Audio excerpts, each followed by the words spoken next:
Акмарал Турдиева катышкан экен. Тагыраак айтсак, азыркы учурда Эрлан Андаштын концертинде колун сураган бийчи, белгилүү бийчи десек болот, Эрмек Керимбаевдин жубайына арналган окшойт чыгарма.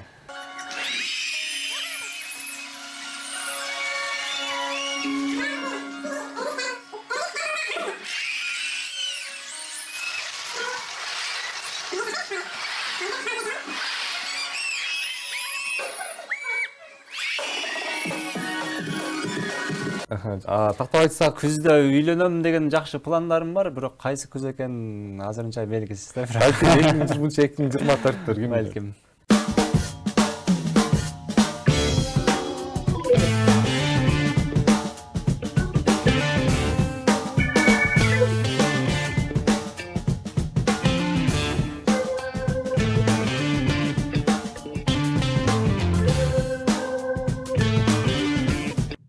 Саламатсыздарбы, жалпы Ньюту шоу программасынын сүйүктүү көрөрмандары. Кайрадан сиздер менен көгүлтүр экран аркылуу жолугушуп жатканыбызга кубанычтабыз. Эфирде Ньюту шоу программасы, аты жаным Нурбай Ормоналиев, биз менен туура 1 саат бою чогулуңуздар. Бүгүнкү эфир өтө сонун болот десек болот. Эмнеси менен сонун болот деп жаткан болсоңуздар, экрандан алыстай туруңуздар.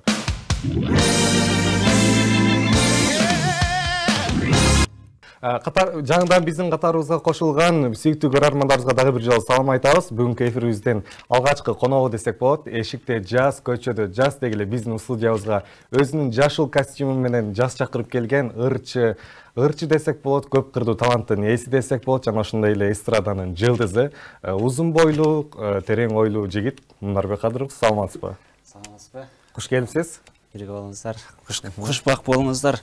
Кутмандуу кечиңер менен урматтуу кыргызстандыктар, барыңыздарга кечки салам. Келип калдык. Жакшы келип алдыңызбы? Жакшы, Кудайга шүгүр, жакшы келип алдым. Негизинен эле жашыл костюмду кийип келүүнүн сыры эмнеде болду экен? Жаз келатат, кичине маанайды көтөрүп атайын жашыл кийип келдим.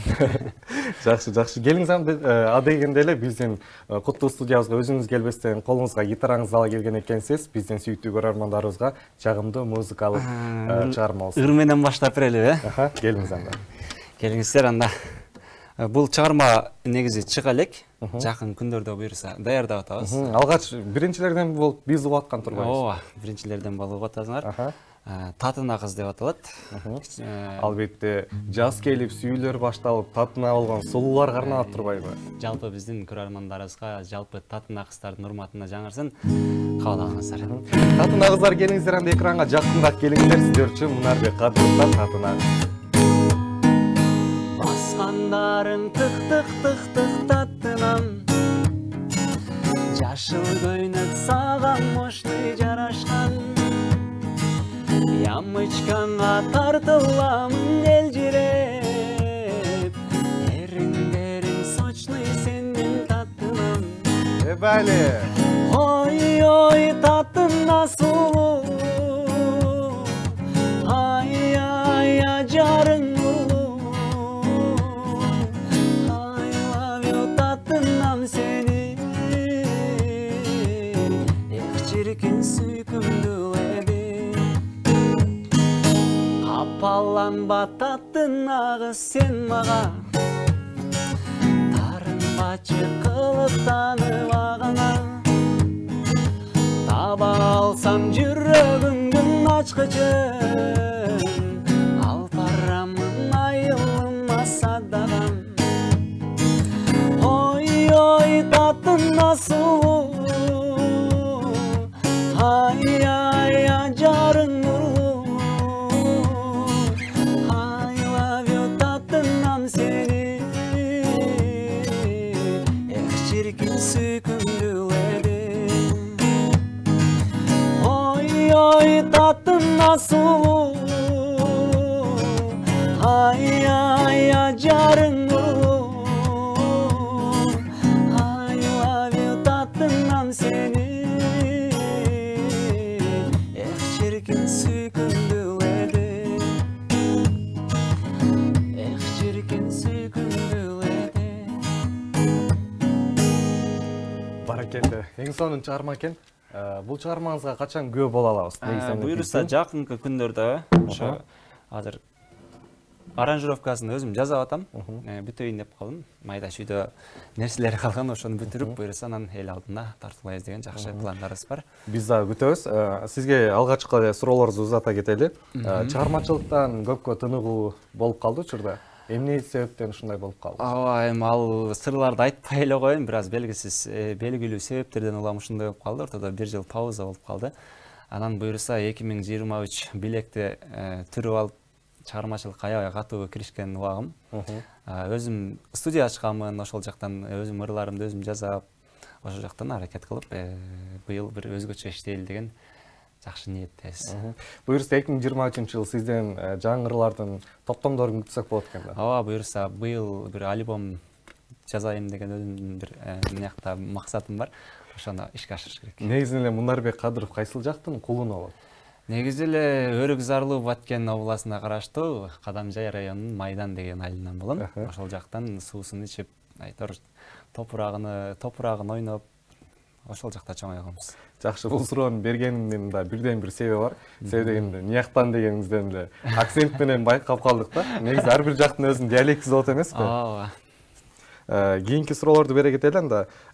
Сиз урматтуу Мунарбек мырза, саламатсызбы дейт биздин WhatsApp'тан келген билдирүүлөр жаңырта кетели. Сизди көптөн бери көрүп жатабыз дейт. Сиздин Мейлисен кетөрдөн башка дагы чыгармаларыңызды угабыз дейт. Жакшы көрөбүз жана ошондой эле Маралым деген чыгармаңызды суранабыз дейт. Албетте биздин сүйүктүү көрөрман, биздин капчыкта бар болсо алдыда жаңыртканга аракет кылабыз, экрандан алыстай туруңуздар.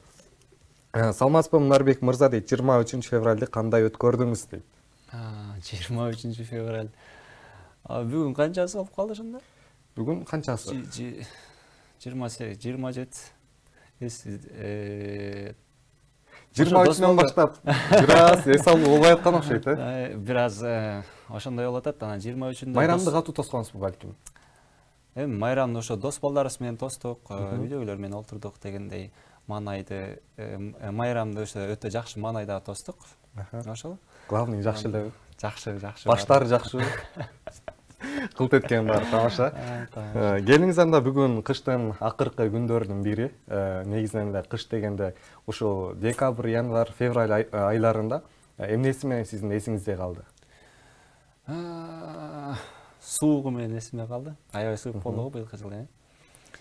Ошол эсте каларлык деле нерсе кылбадым окшойт. Ошо студиядан чыкпай эле кечки аранжировка жазып, элдерге дагы музыка жасап, ошол жактан эле чыкпай эле иштеп аттым. Жакшы. Ал эми жаз дегенде эмнени элестетесиз? Жаз айы дегенде эле.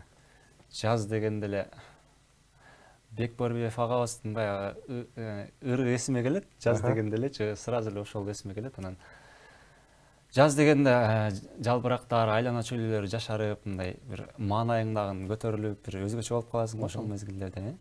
Ошондой нерселерди элестетем.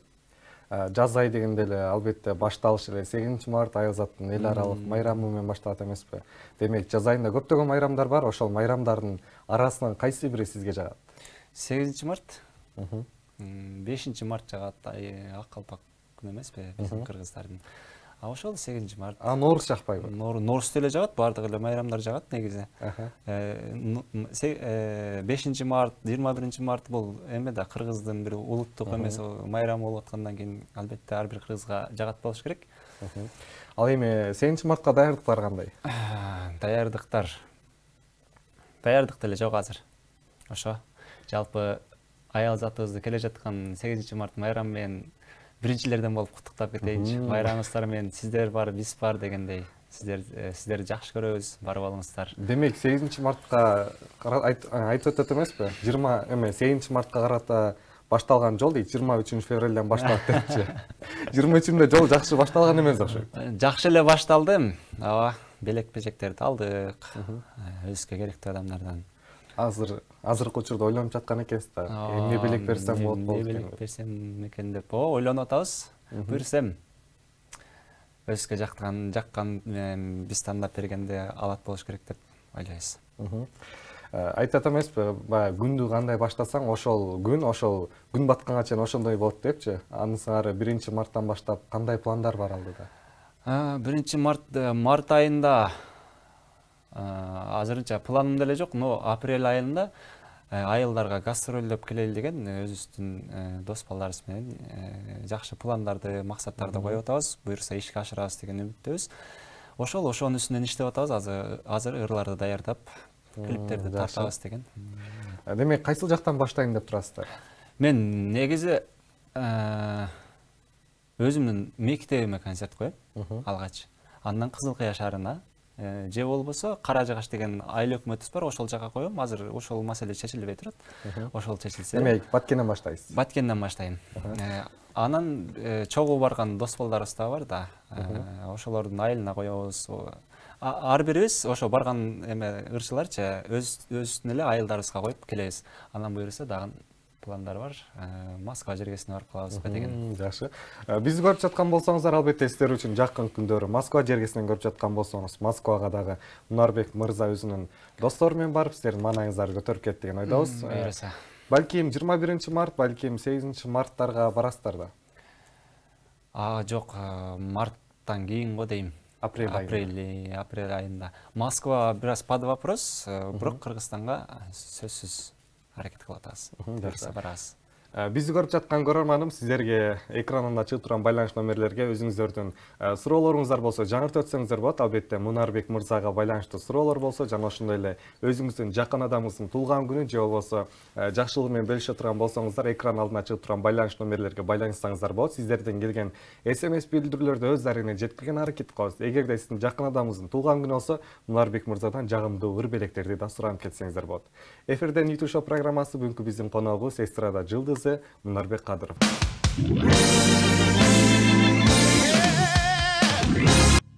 Урматтуу көрөрман, эфирде YouTube шоу программасы бүгүнкү сиздердин алдыңыздардағы биздин коногубуз Мунарбек Кадыров, Кыргыз эстрада жылдызы десек болот. Эфирибизди алга карай улантабыз. Сизге клип тууралуу суроо бергим келип атат. Маралым чыгармасы идеясы кимге таандык? Клиптин идеясы. Клиптин идеясы клипмейкер Байгазы деген экөөм бар. Ошого таандык. Экөөбүз чогуу ойлонуштурганбыз. Ушундай кылабыз. Ал эми клиптеги дал келүүлөрдү айта кетпесек болбойт да. Себеби дегенде бул жакта Маралым деп атат. Ал эми клипке катышкан башкы ролдогу кыз Акмарал Турдиева катышкан экен. Тагыраак айтсак, азыркы учурда Эрлан Андаштын концертинде колун сураган бийчи, белгилүү бийчи десек болот, Эрмек Керимбаевдин жубайына арналган окшойт чыгарма. Жок, дал келип калган эме болгон, ошо клипмейкердин тааныш кыз экен. Ошол ушундай кыз бар деп, анан сүрөттөрүн көрүп, болот экен, туура келет экен деп. Анан Акмарал экен, ошол клип тартып атканда таанышып, ошондо билгенбиз. Анан дал келип калган. Ошол. Балким өзүңүз жакшы көрүп, ошол себептен жакшы көрүү сезимдериңизди өзүн айта албасам да ырларда калсын, демек клипте да ошол Маралдын элестери калсын деп Маралым деген чыгармаңызга Акмаралды тарткандырсыз, ким билет? Жок, андай болгон эмес. Көп адамдар ошентип ойлошот экен, бирок чынында андай эмес. Балким чуркап жүрүп жетпей калгандырсыз, ким билет? Жок, андай болгон эмес. Ал дагы ошо Баткенден болот, ал кыз дагы. Анан ошондо эле таанышканбыз, өзүмдүн карындашым экенсиң деп. Анан ортодо башка эч кандай мамилебиз жок. Ортодо демек азыркы учурда мамилеңиздер жок. Ошол учурда деле болгон эмес. Кечиресиз, балким азыркы учурда да ага карындаш мамилеңиздер барбы жокпу? Азыр жок. Жок. Эмне себептен жок? Ошо клиптен кийин эле актанбаңыз, Мунар мырза, актанбаңыз. Жок, чында эле эч кандай мамилебиз жок болгон эмес. Келиңиз анда тамаша иретинде болсун бул суроодагы. Ошол учурда Эрмек Керимбаев Акмаралдын колун сураганда гитараңызды алып мейли сен кете бергин деп ырдаган учурлар болду беле? Жок, андай болгон эмес. Көргөмүн ал эменичи. Колун сураган видеолорун көргөмүн, эч кандай. Жөн эле көрдүңүзбү же ошол видеону көрүп атканда көз алдыңыздан көз жашыңыз токтой көрдүңүзбү? Жок, аны эч кандай айтып атпайм, эч кандай мамилебиз жок, эч кандай эме болгон эмеспиз. Жөн эле байкуш дегендечи, эме колун сураган турбайбы, ушул эме болуп аткан турбайбы деп. Келиңиз анда ушул суроону ушул жерден токтотобуз, себеби дегенде ушул суроону берген сайын көзүңүздүн алдына ушундай жаш тегеренип атат. Баягы эски жараны козгой эле койбойлу, кандай дейсиз? Айтып атпайм, эч кандай мамиле болбойт. кылк эткендин баары тамаша. Келиңиз анда сизден жагымдуу музыкалык чыгарма болсун. Тактап айтсак, кече күнү YouTube желесине өзүңүздүн элден башкача деген чыгармаңызды тартууладыңыз. Биздин көрөрмандарга гитараны коштоосун арнап берсеңиз кандай дейсиз? Макул, гитаранын коштоосун да ырдап берели, элдерден башкача деп бир жакшынакай чыгарма жаздык эле. Кечиресиз. Балким ушул чыгармаңыздагы Акмаралга арналгандыр, ким билет. Элден башкача деп ушул аруу сезимдериңизди да ырга салгандырсыз. Жок, бул кызга арнап жазган эмеспиз. Просто бүгүн сырлардын баарын ачабыз, экрандан алыстай туруңуздар. Ошо элестетип, мындай элдерди эмес, мындай элдерден башкача сүйгүм келет деп ошондой эмеле идеялар ойго келген. Булар демек ошол идеялардын баарысы ошол Акмаралдан кийин Эрмек Керимбаев Акмаралды жетелеп кеткенден кийин жазылган чыгарма ушул. Жок. Келиңиз анда бизден. Булар негизи былтыр 2022 1-январь күнү жазылган. Туура 1 жыл 1 ай болду бул чыгарма жазылган. Ошодон бери ал жагын түзөп, бул жагын түзөп дегендей ошентип акыры бышырып чыгардык. Кече YouTube'да жеке өзүмдүн каналыма жүктөдүм, MP3 вариантына. Буюрса жакын күндөрдө клип менен көрө аласыздар. Көрө электер болсо, уга электер болсо кирип угуп койсоңуздар болот. Алдын ала рахмат. Анда эмесе ошо элдерден башкача деген чыгармамды аткарып берейин. Сөз обону өзүмө таандык. Кабыл алыңыздар. Булардын баарысы Акмаралга арналган экен, элден башкача. Келиңиз кана кеттик анда. Кылыгыңдан эркелеген жаным менин, колдорумдан жетелегин элесен, кара көзүм периштедей нурлусун татынан жаралдыңбы бул дүйнөгө мен үчүн жакшынам сүйө берем жаным сени элдерден башкача бакырайган көздөрүңдү бербеймин башкага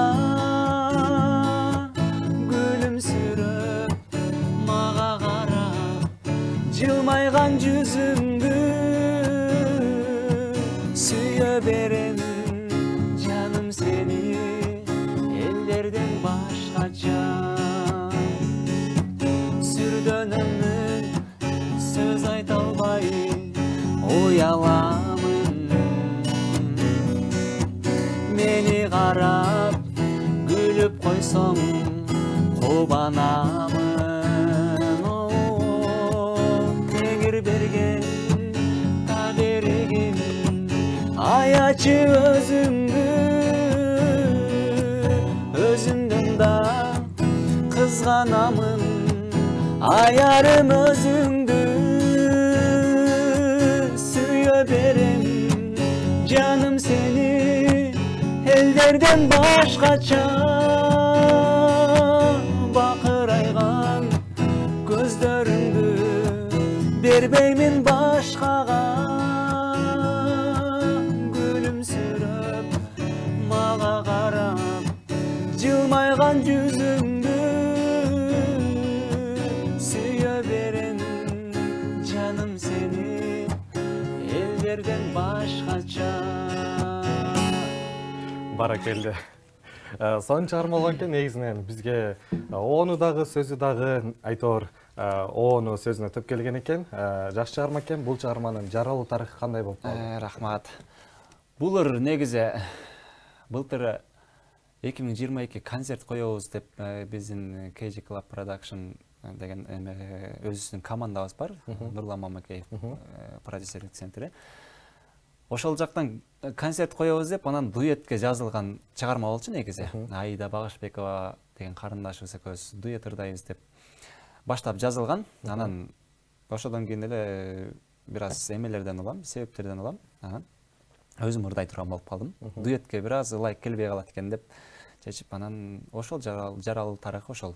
2022 1-январда ушул припеви жаралган ушулардын. Андан кийин улам бир саптан кошуп отуруп акыры бүтүп чыгардык. Сармайдай сактап кечирген интернет желесине чыгарган экенсиздер. Дароо интернет желесине чыгарганда биз уктук, ошол өзүбүзгө жакканы үчүн биздин сүйүктүү көрөрмандарыбызга да жагат деген ойдо бүгүн биздин Коттуу студиябызга сизди чакырып отурган чагыбыз. Рахмат. Дагы чыгармачылыктан башка кандай пландарыңыз бар? Жеке жашоодо ата-энеңиздин колун узартып, келин балалуу боло турган ойлоруңуз барбы? Буюрса.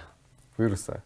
Кудай буюрса. Тактап айтсак, Күздө үйлөнөм деген жакшы пландарым бар, бирок кайсы күз экен азырынча белгисиз да. балким 2023-2024 ким Балким.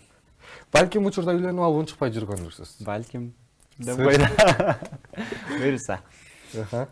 Мунарбек мырзага кандай кыздар жагат болот экен? Негизинен эле жүрөгүнө жакын адамдардын кандай сапаттарга ээ болуш керек? Так, эсептеп берейинби деп эле баштап калсаң. Негизи менин чыгармачылыгымды мени сыйлаган ата-энемди, бир туугандарымды сыйласа эле болду, башка эч кандай эме эмес. Вот баягы келбети, бою, сулуулугу деген нерселерге анча деле кызыкпайм. Кыргыздын кыздарынын баары эле сулуусуңар. Жакшы көрөм силерди деп. Жакшы. Урматтуу бизди көрүп жаткан жалпы көрөрмандар, эфирде Ньюту шоу программасында сиздер менен көрүшүп жаткан учурубуз. Өзүңүздүн суроолоруңуздар болсо, экран алдына чыгып турган биздин байланыш номерлерге жөнөтсөңүздөр болот. Биздин коногубузга өзүңүздүн суроолоруңузду жеткирип, жооп берүүгө, ортоңуздарда демек көпүрө болуп берүүгө аракет кылабыз. Жана ошондой жакын адамыңыздын туулган күнү же болбосо жакшылыгы менен тең бөлүшөйүн деп жаткан болсоңуздар дагы биздин WhatsApp номерге жөнөтсөңүздөр болот. Ал эми бүгүнкү биздин эфирдеги коногубуз ким деп жаткан болсоңуздар, эстрада ырчысы Мунарбек Кадыров. Келиңиз анда сизге бөлүнгөн убакытта соңуна келип жетти. Биздин сүйүктүү көрөрмандарыбызга эркин микрофон болсун. Рахмат. Жалпыңыздардын келе жаткан 8 март айымдардын майрамы менен чын жүрөктөн куттуктайм. Учурдан пайдаланып, бар болуңуздар, аял заты бар, демек биз барбыз. Баягы бейиш энелердин командасында деп айтып койт эмес, баягы ушул биздин энелерибиз, апаларыбыз, эжелерибиз, карындаштарыбыз, жеңелерибиз ар дайым бар болсун, биздин бактыбызга аман болуңуздар. Анан сиздердин дагы жалпы жамаатыңыздарга терең ыраазычылык билгизебиз. Эфирге чакырганыңыз үчүн рахмат. Келип бергениңизге чоң рахмат. Иштериңиздерге албан ийгиликтерди каалайбыз. Ден соолуктуруңуз эч качан оорубаңыз. Кийинки биздин Коттуу студиябызга дагы кийинки жаңылыктар менен бөлүшүп келе бериңиз. Биз сизди күтөбүз. Буюрса, албетте. Рахмат.